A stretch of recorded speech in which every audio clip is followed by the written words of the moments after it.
সিঙ্গাপুরের লিগ কাঁপানো goal machine এবার ইস্টবেঙ্গলে। তো নমস্কার বন্ধুরা, welcome to ST unique sports. বন্ধুরা, এই ভিডিওতে আমরা কথা বলবো বেশ কিছু ট্রান্সফার নিউজ নিয়ে, যেখানে ইস্টবেঙ্গলের নতুন বিদেশি প্লেয়ারকে নিয়ে কিছু আপডেট শেয়ার করার রয়েছে।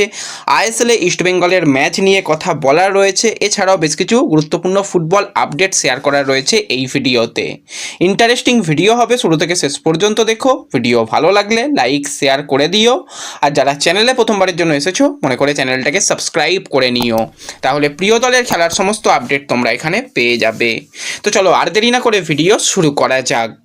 তো প্রথমেই যদি আমরা একটুখানি রিলায়েন্স ফাউন্ডেশন ডেভেলপমেন্ট লিগ নিয়ে কথা বলি, তো আজকে ইস্টবেঙ্গলের কিন্তু তৃতীয় ম্যাচ রয়েছে। প্রথম ম্যাচে ইস্টবেঙ্গল হেরে গেলেও দ্বিতীয় ম্যাচে কামব্যাক করেছে। আজকে কিন্তু অবশ্যই ম্যাচটা জেতার জন্য চেষ্টা করবে ইস্টবেঙ্গল। তো আজকে কিন্তু ভিক্টোরিয়া স্পোর্টিং ক্লাবের সঙ্গে ব্যারাকপুর স্টেডিয়ামে সকাল 10:30 থেকে খেলা রয়েছে। তো এই ম্যাচটা যদি কোনো রকমভাবে দেখার কোনো ব্যবস্থা থাকে আমরা সোশ্যাল মিডিয়া পেজে দিয়ে দেব, আর এই ভিডিওটা তোমাদের কাছে যেতে যেতে হয়তো ম্যাচ শুরুও হয়ে যাবে।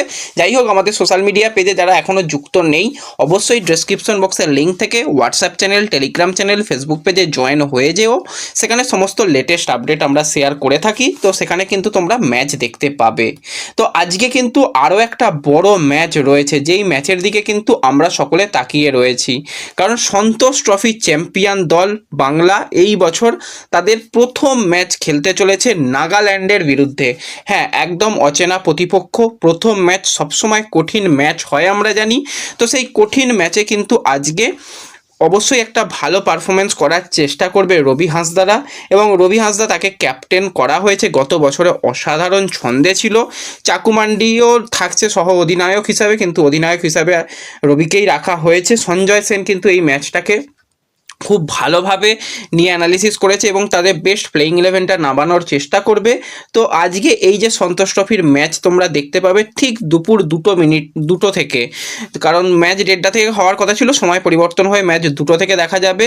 এবং লাইভ তোমরা দেখতে পাবে ফিফা প্লাস যে অ্যাপ্লিকেশনে, সেখানে কিন্তু তোমরা এই ম্যাচ লাইভ দেখতে পাবে। তো যারা যারা ভিডিও দেখছো স্কোর লাইন প্রেডিকশান করে যেও যে আজকের ম্যাচের রেজাল্ট কী হবে, বাংলা নাগাল্যান্ড ম্যাচের রেজাল্ট কী হবে।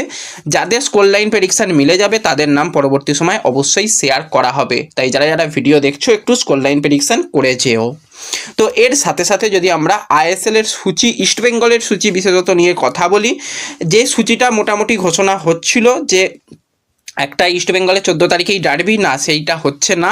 ইস্টবেঙ্গল প্রথম ম্যাচ খেলবে নর্থ ইস্টের সঙ্গে, সব কিছু ঠিকঠাক থাকলে 16ই ফেব্রুয়ারি। তারপর 21শে ফেব্রুয়ারি রয়েছে দিল্লি এফসির সঙ্গে ম্যাচ, 27শে ফেব্রুয়ারি রয়েছে জামশেদপুরের সঙ্গে ম্যাচ, 5ই মার্চ এফসি গোয়ার সঙ্গে খেলা রয়েছে, 14ই মার্চ কেরালা ব্লাস্টার্সের সঙ্গে খেলা, 21শে মার্চ কিন্তু মোহামেডানের সঙ্গে খেলা, 11ই এপ্রিল চেন্নাইন এফসির সঙ্গে খেলা, 16ই এপ্রিল বেঙ্গালুরু এফসির সঙ্গে খেলা, এবং 24শে এপ্রিল রয়েছে পাঞ্জাব এফসির সঙ্গে খেলা। তারপর 28শে এপ্রিল ওড়িশা এফসির সঙ্গে খেলা, এবং বড় ম্যাচ ডার্বি ম্যাচ কিন্তু রয়েছে একদম শেষের দিকে। 3 মে কিন্তু মোহনবাগান সুপার জায়েন্টের বিরুদ্ধে কিন্তু ডার্বি ম্যাচ খেলবে ইস্টবেঙ্গল, এবং 8ই মে রয়েছে মুম্বাই সিটি এফসির সঙ্গে খেলা, এবং শেষ ম্যাচ ইস্টবেঙ্গল খেলবে 17ই মে ইন্টার কাশির সঙ্গে খেলা।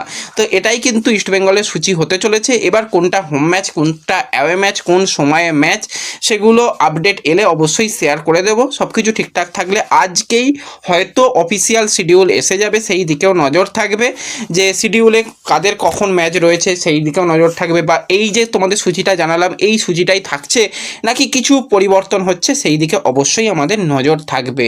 তো এরপর যদি আমরা একটুখানি চলে আসি ট্রান্সফার নিউজ নিয়ে, তো এই মুহূর্তে কিন্তু মরক্কোর যে প্লেয়ারকে ছেড়ে দিল বেঙ্গালুরু এফসি। প্লেয়ারটা হচ্ছে 31 বছর বয়সী মরক্কোর সেন্টার ব্যাক সালাউদ্দিন বাহি, যে কিন্তু ইস্ট বেঙ্গলের মরক্কোর স্ট্রাইকার, প্রাক্তন স্ট্রাইকার হয়ে গেছে। হামিদ আহাদাদের বন্ধু, একসাথে দুজনকে ইন্ডিয়াতে আসার আগে প্র্যাকটিস করতে দেখেছিলাম।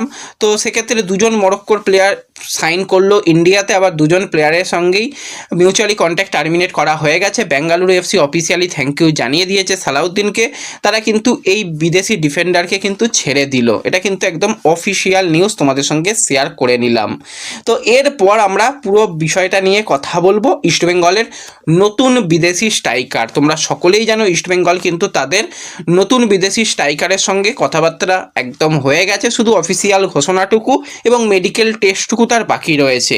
প্লেয়ারটা হচ্ছে 32 বছর বয়সী স্পেনের ফরওয়ার্ড ইউসুফ এজেজারি, যে কিন্তু মরক্কো আন্ডার-17 দলেরও সদস্য ছিল। প্লেয়ারটার উচ্চতা মোটামুটি 6 ফুট 2 ইঞ্চির কাছাকাছি, যথেষ্ট ভালো উচ্চতার প্লেয়ার।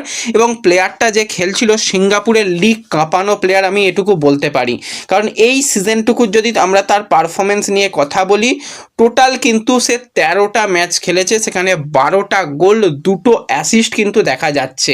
এবং রিসেন্ট টাইমে 17ই জানুয়ারি 2026 সেখানেও কিন্তু সে ম্যাচে গোল পেয়েছে, তার আগে একটা ম্যাচে 4টে গোল করেছে। তো ওভারঅল প্লেয়ারটা গোলের মধ্যে রয়েছে, তার থেকেও বড় কথা প্লেয়ারটা খেলার মধ্যে রয়েছে। কারণ এই যে সময়, শর্ট সময়ের মধ্যে এসে কোনো প্লেয়ারকে মানিয়ে নিতে, ফিটনেস ঠিকঠাক করতে সময় লাগে, হ্যাঁ মানিয়ে নিতে সময় লাগবে, কিন্তু ফিটনেসের মধ্যে প্লেয়ারটা রয়েছে। কারণ 17 তারিখের ম্যাচেও কিন্তু তার পুরো 90 মিনিট খেলার অভিজ্ঞতা রয়েছে। তো অভিজ্ঞ প্লেয়ার, এবং তার যদি আমরা ফুটবল কেরিয়ার নিয়ে কথা বলি, কম্বোডিয়া যথেষ্ট একটা টাফেস্ট লিগ, সেই কম্বোডিয়া প্রিমিয়ার লিগেও সে খেলেছে, সেখানে 11টা ম্যাচ খেলেছে, সেখানে তার 10টা গোল, একটা অ্যাসিস্ট রয়েছে।